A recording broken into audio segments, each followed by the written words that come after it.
8 ng umaga, paalis muna kami. Papunta kami ng grocery. Dahil may bibilhin kaming na wala na kaming tinapay. Yung gluten-free na yun na tinapay.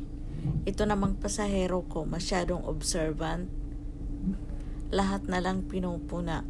Hindi tuloy ako makapag-drive ng maayos. Pero hindi rin ako nakatiis. Sinagot ko din siya. In-explain ko sa kanya briefly. Kasi pag hindi mo I don't i-explain yan, understand why you just go so slow and why don't you just accelerate up to speed when the road is clear in front of you. I don't get that. What is that about? Hello? I still need to learn on that. Sometimes I'm scared, sometimes that's why I need to learn okay. from it.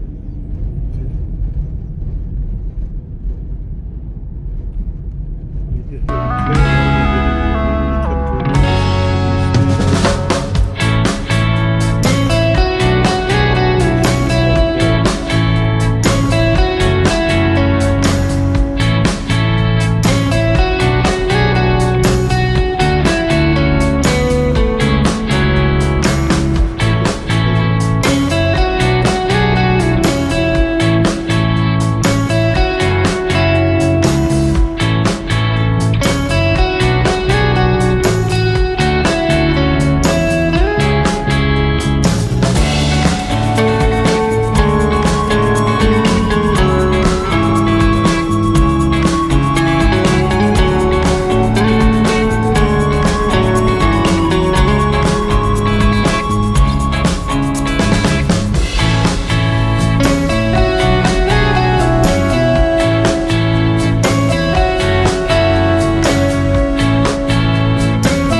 dumating na kami sa Kmart at ako'y magpa-parking na.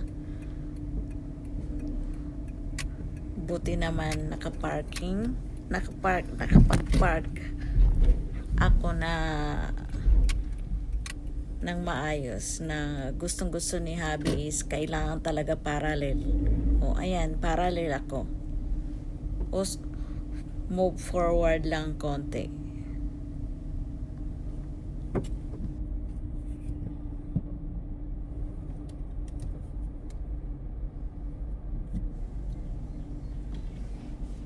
Sabi niya, 10 minutes lang tayo Why dyan. don't you go straight ahead? I keep teaching you that Bibili lang when you want to kung leave, anong it's just bibilhin. easy to go out. You just go forward. Tawaray.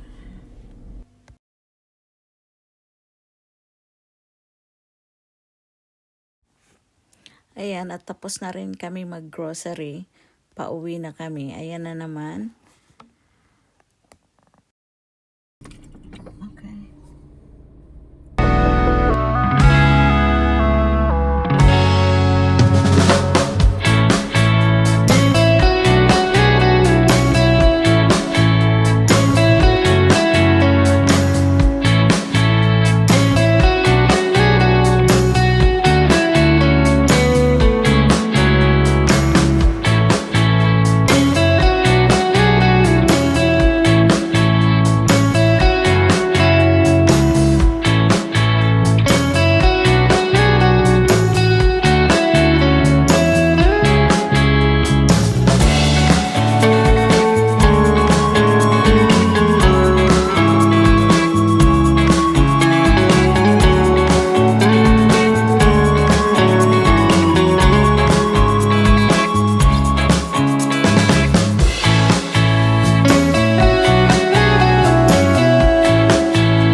Ginaguide pa rin ako ni Habi pagdating sa dito sa may mga intersection. Pero ang sabi ko, huwag ka lang magsasalita. Kasi pag nagsasalita siya, nadidistract ako. Nadidistract yung concentration ko. Kasi kailangan pa rin, although alam ko na to mag-drive, kailangan ko pa rin more on learning, more on knowledge, lalo na sa road.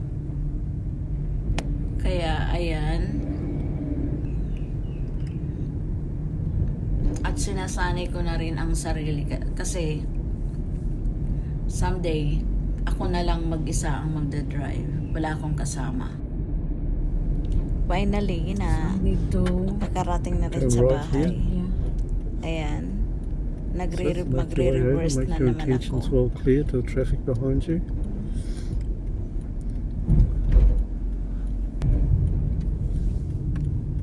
Tatalakan na naman ako ni Habi. Talak ng talak. Okay lang yun. It's part of learning naman.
Listen up. Very good. Well done. Just press it there, the red one. Press now down. Ito na yung minarinate ko kahapon. So, lulutuin ko na lahat ngayon. So, ang gagawin ko, ilalagay lang to lahat. Hindi kailangan maiprito. Ang gagawin mo, patutuyuin mo lang yan. So, tayo ng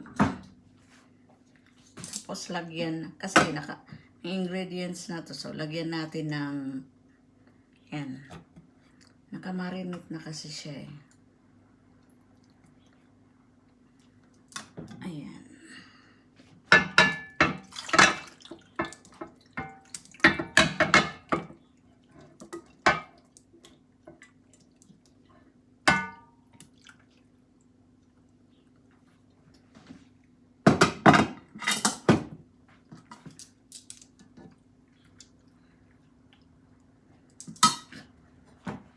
Tapos ang paghiwa ng sibuyas, parehas yung sa beef steak sa pabilog.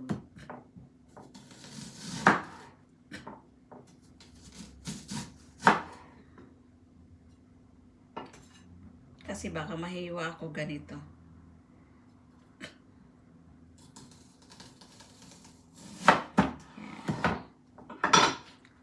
Then spread.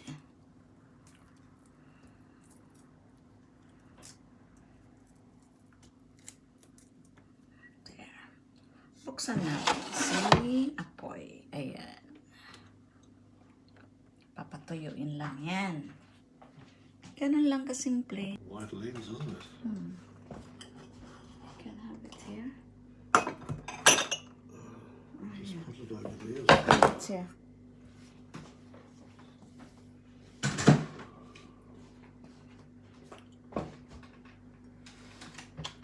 Did you taste it? Yeah, it's delicious. I'm just waking up. Such a deep sleep. Mm-hmm. Deep sleep.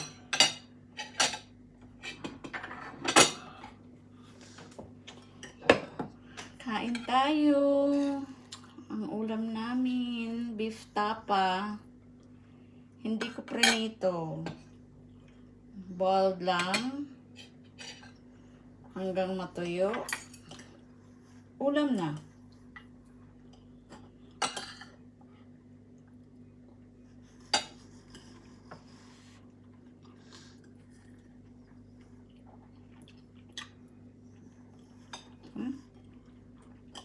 It's tender, right? It's very tender.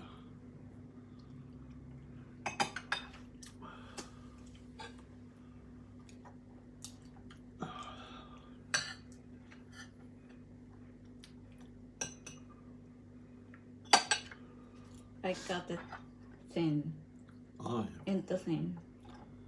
Yeah. It's a bit like mince.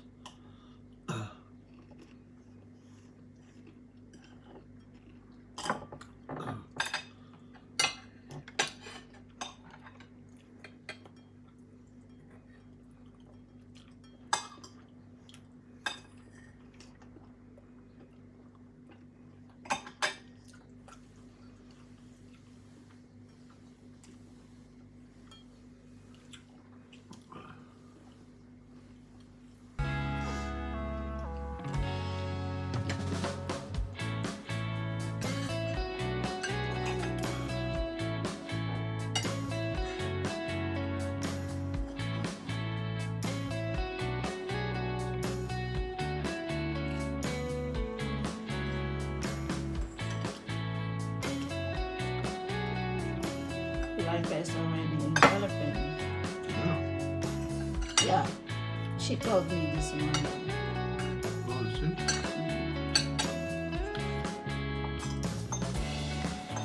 Should be there with Jar already. Yeah, sure. We will meet this 1 p.m. It's coming 1 o'clock. Philippine time.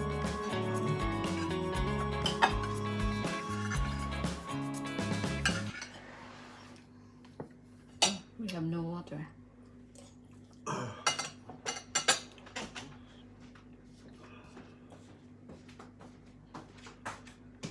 Your water I filled up already. Yeah, I see Maaga that kaming picture. I've already nag-dinner got it ni in my Habi. bag. Around 3 o'clock kasi papasok siya ng alas 5 ng hapon. I will go with you. Kaya- Drop me at the Kmart. Eksakto naman, nakaluto na ako. At nagustuhan naman niya ang luto ko. Beef tapa na pinakuluan ko lang yan hanggang nag-dry. At saka nilagyan ng capsicum at sibuyas. At ang partner niya ay brown rice. Okay naman sa kanya, wala namang pili yan. At nabusog kaming dalawa. Nagustuhan niya. At saka tubig lang ang katapat. Mas maganda pag tubig lang. Masarap kumain. Tsaka marami kang tubig na nauubos. At ang dessert namin ay bumili kami ng isang watermelon. At hindi namin alam kung masarap o hindi. Pero binuksan ko na rin para magkaalaman na rin kung matamis ba. Kasi mostly ang nabibili namin hindi maganda. Parating matabang. Ang mahal pa. Kaya ngayon, itatry namin kung masarap ba talaga. Pero hinahanap ko yung pakwan na or watermelon na yung mapulang mapula. Ang kaso wala talaga ako mahanap.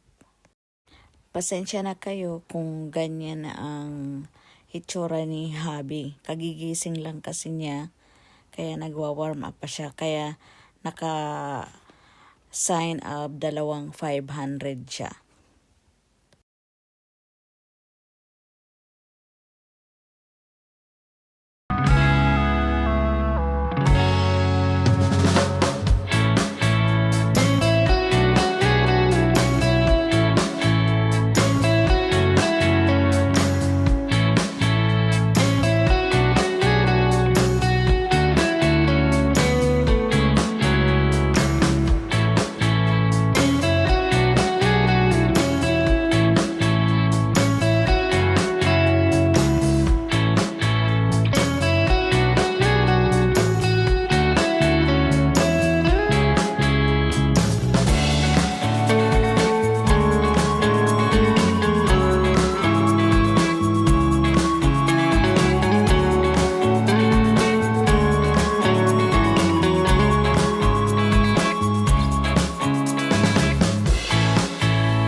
Yeah.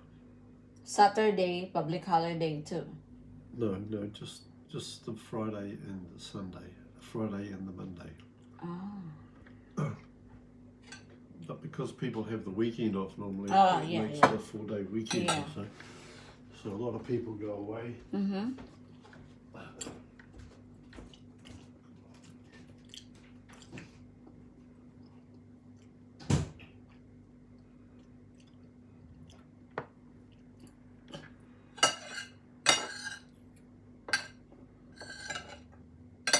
Would you like watermelon? Okay. Pero okay naman siya. Carry lang. Pero hinahanap kong pakwan yung mapulang-mapula. Nag-change kami ng location dahil tapos na kami kumain. Itong ulam Kakain namin na lang kami ng bukas pa yan. watermelon. Gusto ni Habi dito Para kay kami sa Habi. lounge. Oo nga naman, para ma-reveal natin ang mystery na yan. Hindi ako makaget over sa mystery na yan. Gustong gusto ko talaga malaman kung ano yun. Kasi hindi rin naman kami natuloy. Di i-reveal na. Diba? Ayan. Busy na si Habi. Maya-maya andyan na siya.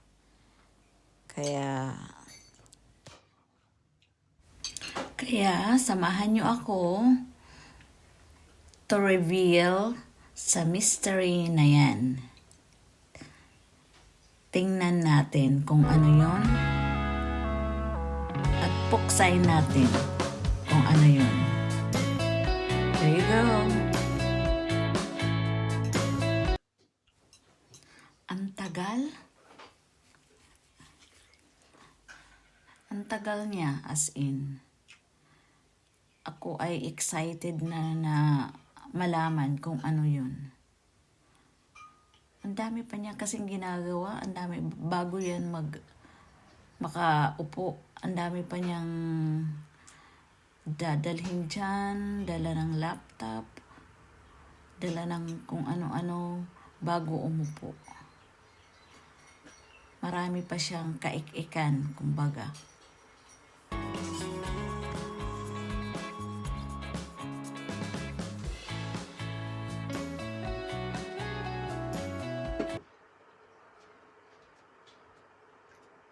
Hinihintay ko si Habi para magkaalaman na.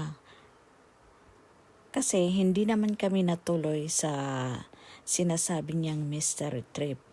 Dahil na nga lumipas na ang isang araw, so i-reveal na niya kung ano o kung saan yung mystery trip na sinasabi niya.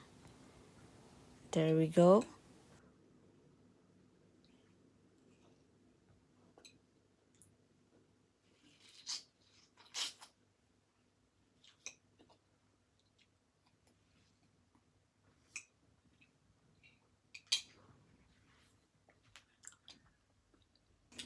So, let's go back again.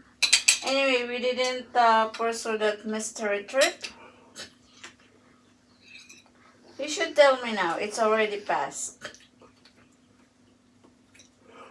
What? You should tell me now. No, I'm not going to tell you because we can do it later in the future, right? Come on! It's different already. Why is it different? It's different. Sige na. You should tell me now, please. Okay. Oh. Dali na. Sige na.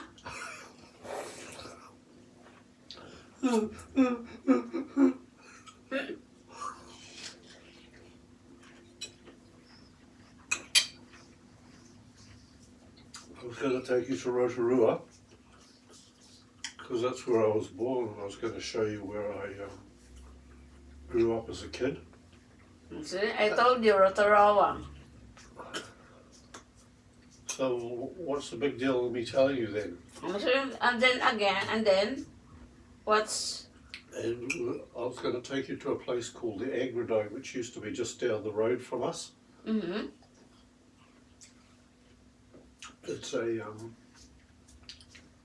It's a tourist spot that highlights New Zealand farming, particularly sheep farming. Oh. They have this show where you go and you in a big auditorium, Mm-hmm. and they have a stage and they bring all the different types of sheep up onto the stage. Yeah. They're trained to go up. And they tell you about all the different breeds of It sheep. should be. You didn't surprise me because I don't like there is a mystery or surprise because I'm not keen to go or I'm just not really. Unlike if you will tell me, I'm really excited, I need to get up and then I need to prepare everything. Okay, so now you know. So next. It should be, yeah, we will go there. See? If you told me earlier, Yeah, I get that.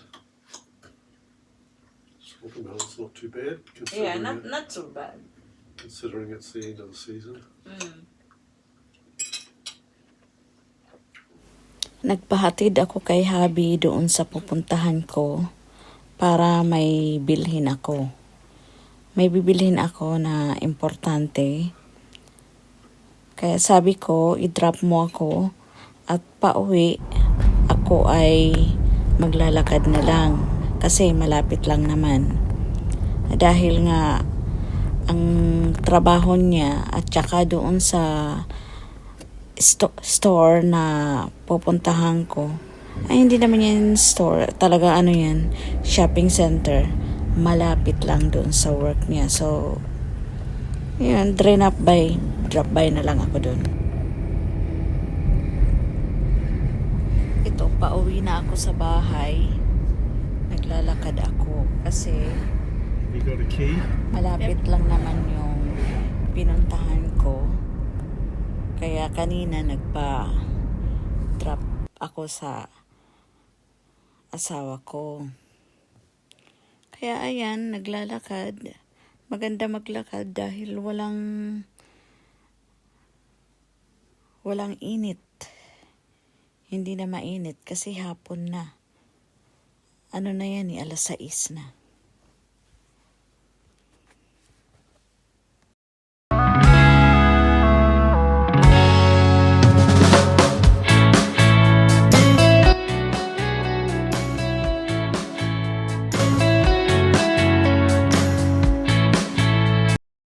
Kimbot na lang. Malapit na ako sa bahay. Kaya lakad lang ng lakad hanggang makarating.